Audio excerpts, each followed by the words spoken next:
let's start in a comfortable position, whether you're sitting in a chair, cross-legged, kneeling, sitting on the sofa. We just need to be comfortable to begin with, to take these initial moments to connect with our inner self.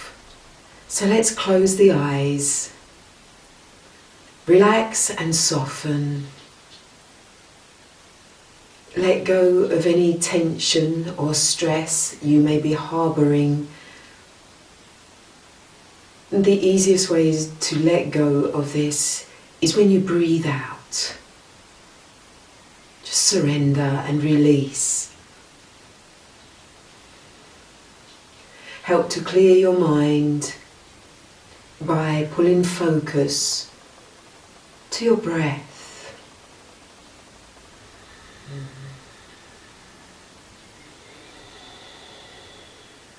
Make your breath heard. Have it flow deep within the back of the throat.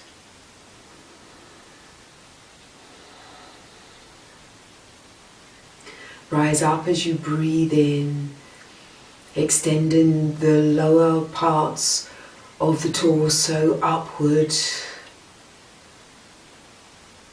ensuring that you sit tall.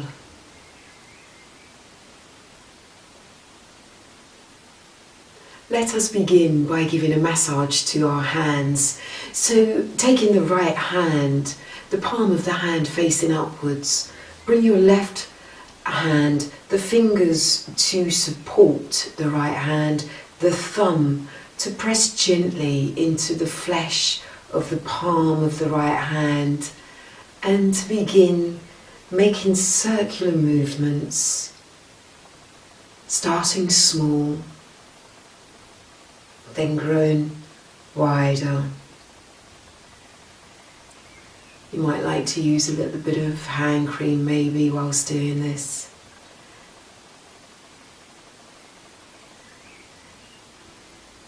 And as you motion this activity, have the intention from inside your self-love that you're giving some TLC to your hands.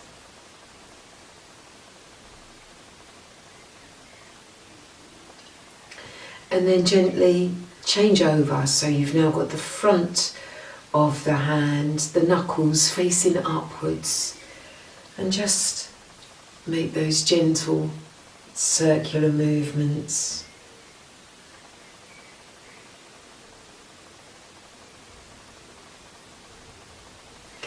And then let's bring webbing to webbing of the fingers. So you have the index finger of the left hand moving in towards the webbing of the index finger of the right hand. And with the thumb, gently massaging from that initial knuckle at the top there.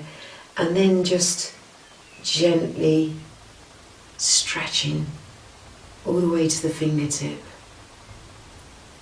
And then go again with the middle finger. So you want to bring webbing to webbing. The thumb gives that tender massage around the knuckle. And then it's a gentle pull all the way to the fingertip. And then the ring finger. Webbing to webbing. The thumb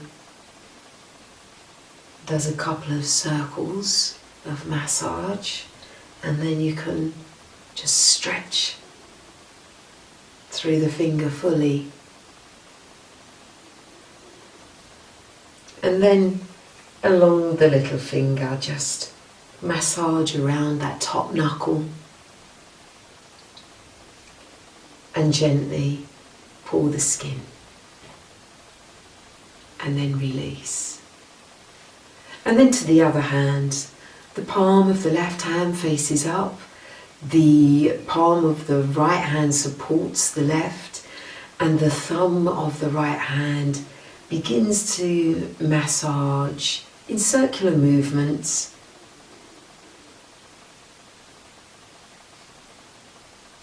Taking that time to really connect, look at your hand, set your intention for giving some tender loving care to your hands. Our hands do much work for us, and sometimes we tend to forget about them, but they need our attention too.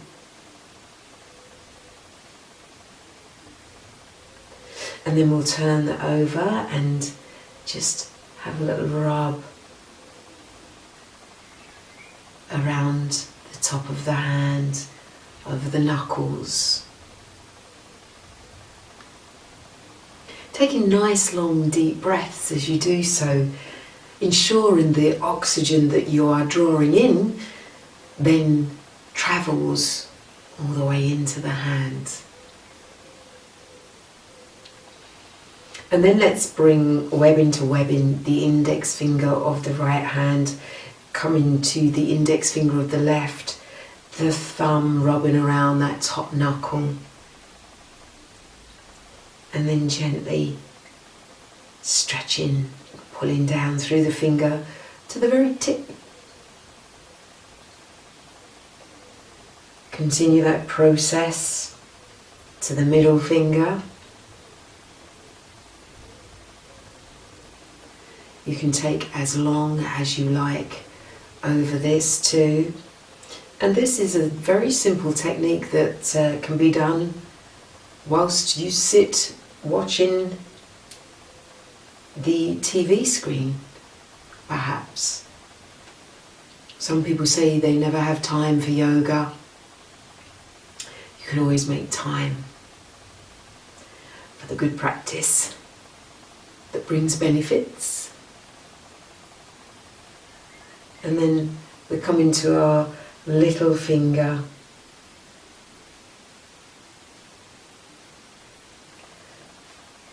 And then gently pulling to release.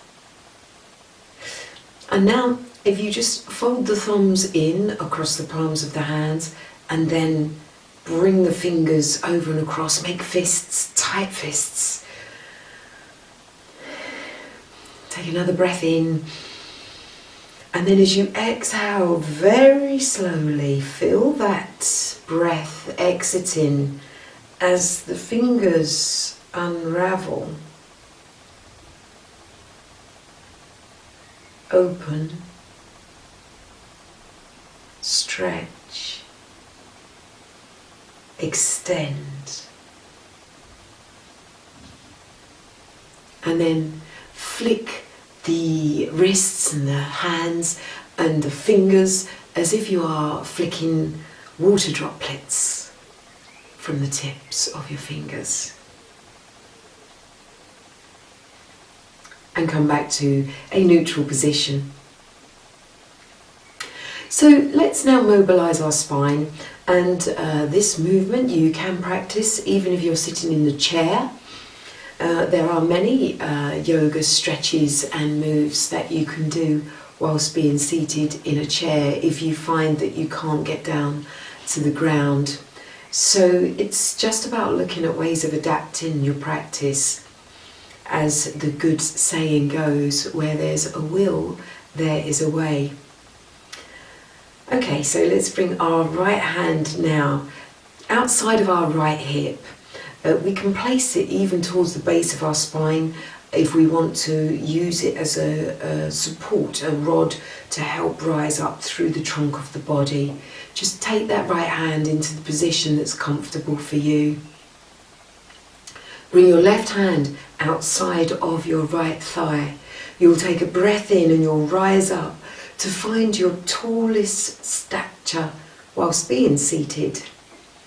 And then as you breathe out, begin to turn the spine and also use the flesh on the trunk of the body to aid the spine in its twist. Take it nice and slowly and consciously as you rotate to look over your right shoulder. If you are sitting on a chair, you could even just rest your right arm over the back of the chair as you turn to look behind you. Avoid leaning back if you are seated in a cross-legged position. Ensure that your shoulders still remain centrally positioned over your hips. So avoid leaning back on your hand. You want to keep the trunk of the body very straight and upright, like a column.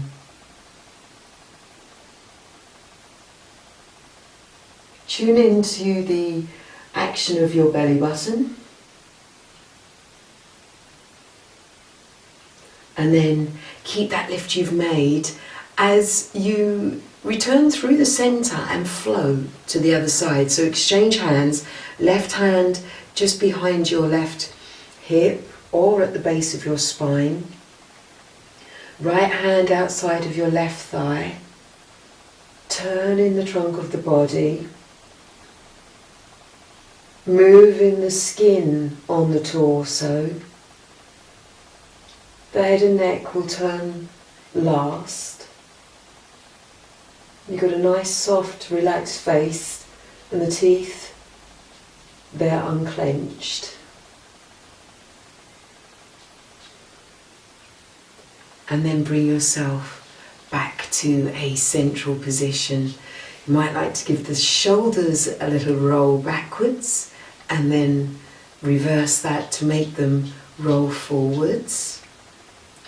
A little bit of freedom of movement in between, and that's something that you can do as and when you choose. We're now going to practice Padmasana, the Lotus. So let's just take a moment to prepare.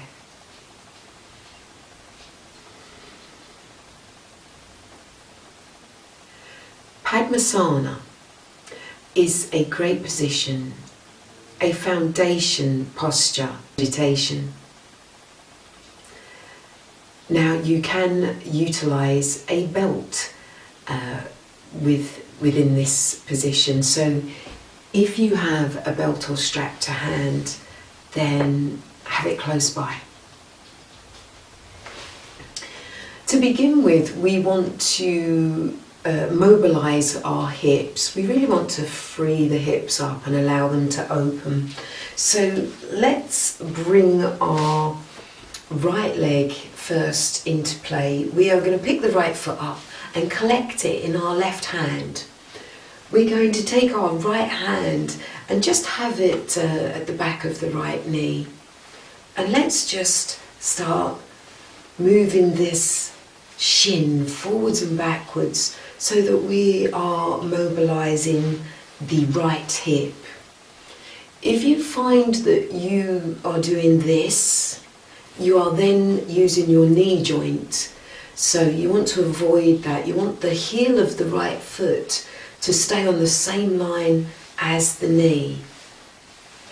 That way you know you are using the hip joint for this movement.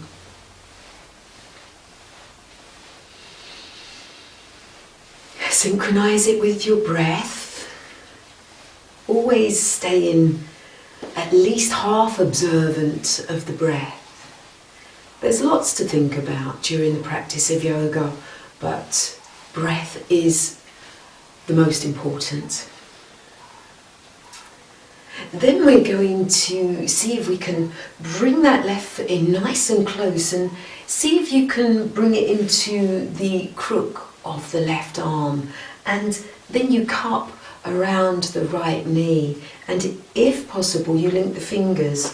If not, just have your belt between the hands so it gives you a bridge, something to hold on to work them together.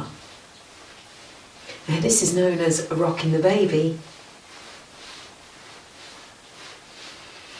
Ensure that you're very centered in both your sit bones, that you are grounded and the weight of your trunk and head is evenly distributed into the buttocks.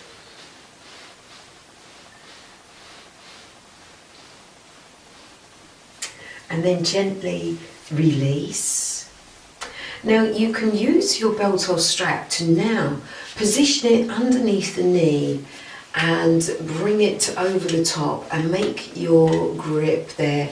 You are going to really turn the flesh from the back of the knee outward, which brings quite a bit of room for you to then collect the right foot in the left hand and draw the heel of the right foot high up into the upper thigh of the left.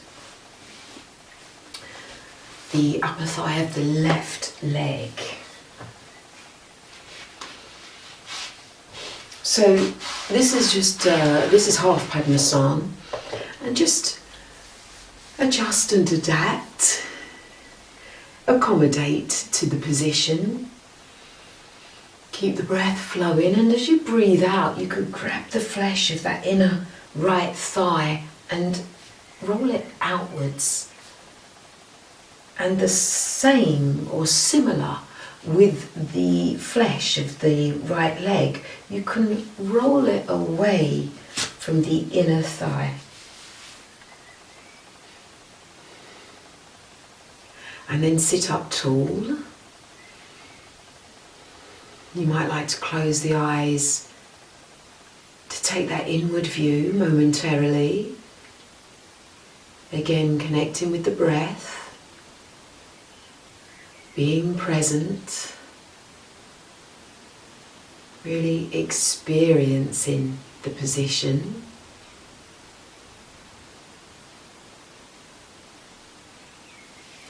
And then gently releasing. So let's just extend the right foot out a little, bring the left foot out, and then replace that right foot so it's comfortably stabilized in your foundation. And then we collect the left foot in the right hand, and we bring our left hand back of the left knee and begin the process of moving the leg forward and back so that we are mobilizing and opening in the left hip. Still rise up through the trunk of the body. Be aware if you've begun to slouch and if you've crushed your ribs down into your stomach. You want to continue to have that feeling of rising up, extending from the hips up to the armpits and the shoulders. Tuning in to the breath. The breath is going to guide you. Do remember, no force is necessary. There's no rush, there's no race. Take your time, see if you can bring that left foot to come into the crook of the right arm, and then bring that left arm around the left knee for the rocking of the baby. And we have practiced this Padmasana during these many days of yoga. If this is your first time tuning into this video, then it may be prudent to go back and start at day one.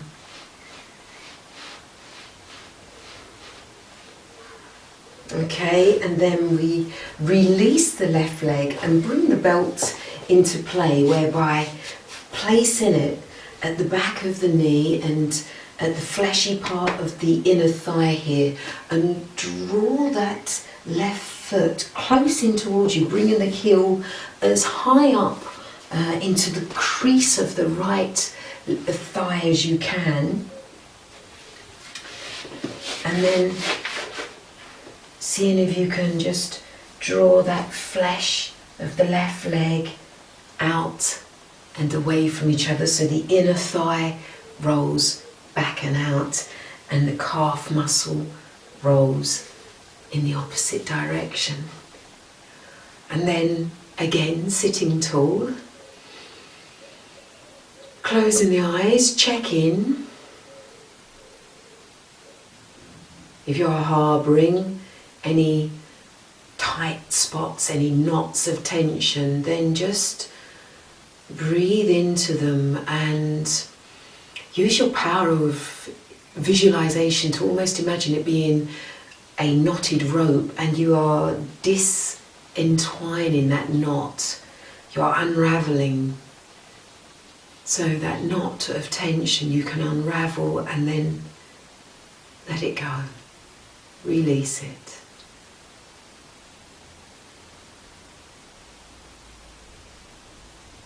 And then we'll release out of the position. Momentarily, you might want to extend the legs to lengthen and give them a little bit of a shake.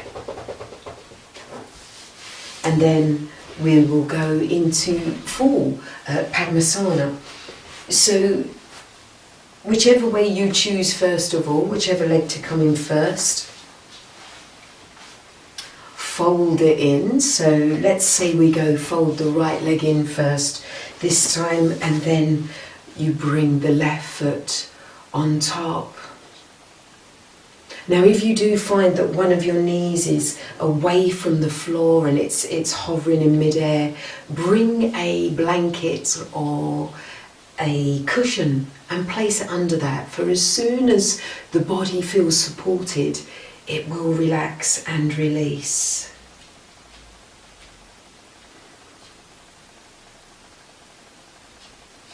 And then gently let's unfold. Let's just bring the soles of the feet together in the centre. Have a quick butterfly in between. And you might like to even put the hands just behind the hips, pick the buttocks up and tilt your pelvis forward. So it almost feels like the base of your spine, you're pushing to where floor and wall meet behind you. So it just tips you further forward onto your ischium. And then we'll go with the left foot folding in first, bringing it as high up onto our thigh as we can. And then let's bring the right foot over and across.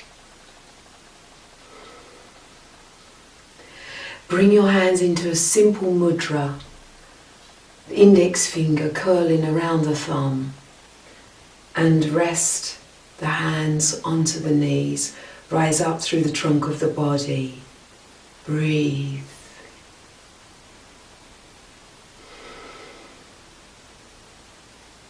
Really relax in the hips.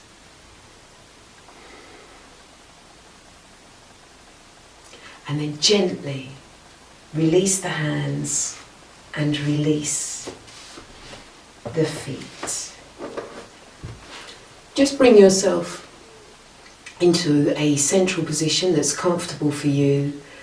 Close the eyes, check in, tune in, and just have a moment of observation and reflection.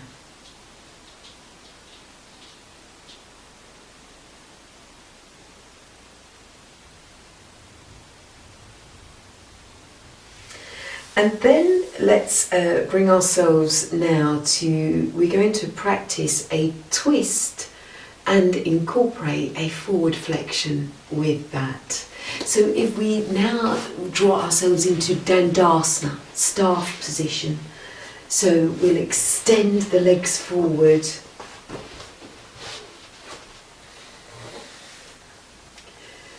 We're going to breathe in and bend the left knee. Rise up through the torso, create space, and then extend your left arm forward. Reach the fingertips as if you want to touch the wall in front of you. You'll rotate the hand so that the palm faces the ceiling. You're rotating it clockwise, and you'll then bring that elbow to bend around the shin of the left leg. Bringing the left hand down towards the left hip. Create space, lift the tummy. Raise the right arm and then circle it all the way round to capture the left hand. You're now going to allow to round forward and down See if you can keep that connection. And if your hands can't connect, then use a belt or strap.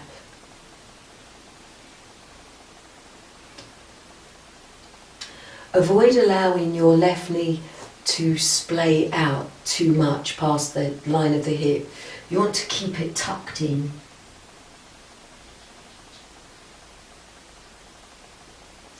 Unclench your teeth. Allow the breath to guide you.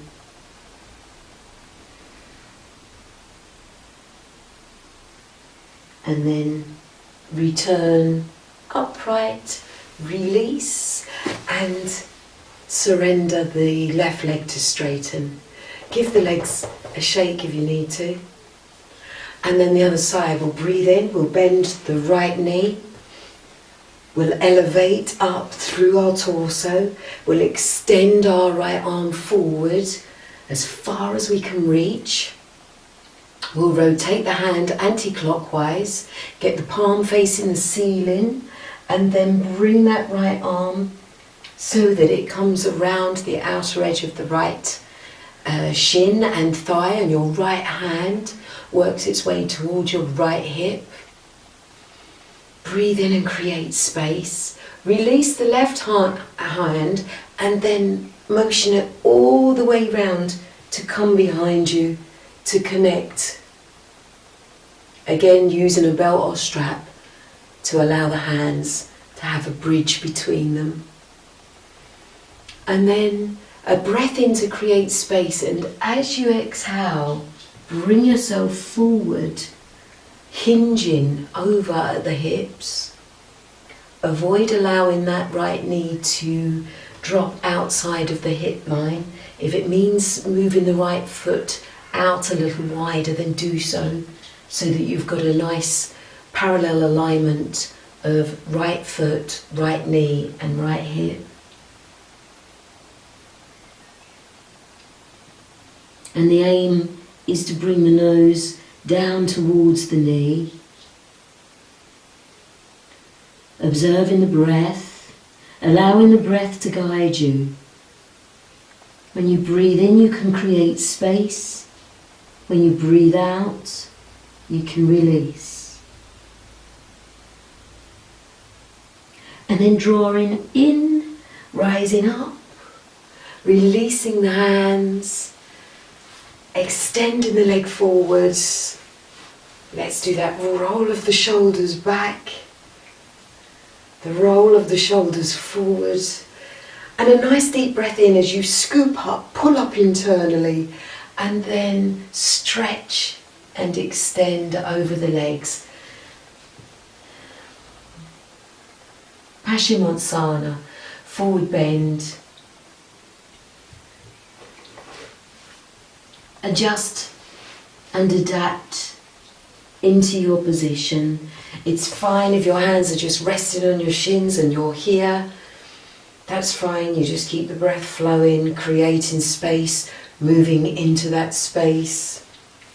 If you want to use your belt or strap and put it around the soles of your feet so you have something to make the connection, because the aim is for your fingers to reach your toes. Therefore, draw your toes back towards your fingers. And if you do have the flexibility, then you can bring those arms either side of the shins and draw the elbows down.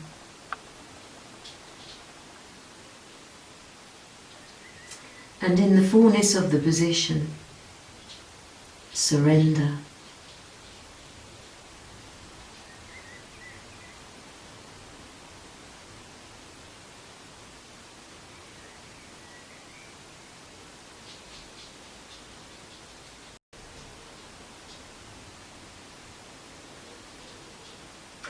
And then we'll engage the stomach muscles. We'll pull the belly button to the base of the spine. We'll have the chin on the chest as we walk the hands towards the hips, restacking the vertebra of the spinal cord. Once our shoulders are over our hips, we can bring our chin parallel to the mat. We can soften and relax those shoulders down, returning to Dandasana, staff posture. And then bringing ourselves to our neutral position, one of comfort, to then bring the hands to the heart, to give thanks for your practice, to ensure that you continue to give yourself positive affirmations too. Remember, positive affirmations are words, sentences or phrases that when you say them often enough to yourself, they then become your reality. So try it. Anything that is positive. I am beautiful. I am strong. I am in charge. I control my life. Say them over and over. Allow them to manifest and to become your true reality. And always be safe in the knowledge that whatever level of yoga you practice at, it will bring you benefits. For yoga is good for all.